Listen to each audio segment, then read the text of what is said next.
Nous avons devant nous une œuvre historique comme il ne s'en est présenté probablement aucune, une œuvre d'une difficulté sans précédent. Est-ce que nous allons réussir? Je ne sais pas. Je veux dire avec humilité que c'est tellement immense comme défi que nous devons entrer dans ce combat avec le sentiment que ce que nous avons à faire est plus grand et plus difficile que ce qu'aucune autre collectivité n'a eu à affronter depuis longtemps.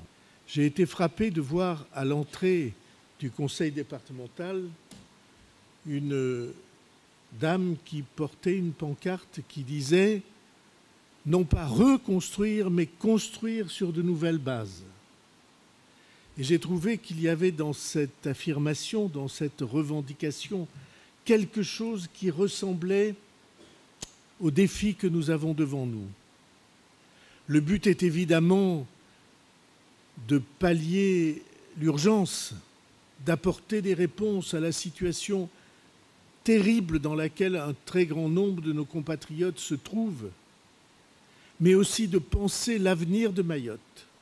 Le plan Mayotte debout, c'est un plan d'urgence. Et dans quelques mois, après négociation avec les élus de l'île, nous présenterons une loi-programme pour dire ce que les Mahorais veulent faire de Mayotte avec le concours et le soutien de la République française. Je veux insister sur le sous-titre qui sera inscrit, vous verrez, au-dessous du titre de Mayotte debout. Nous avons inscrit « Refonder Mayotte pour et avec les Mahorais ». L'électricité doit être rétablie dans chaque foyer fin janvier avec des moyens humains et logistiques considérables.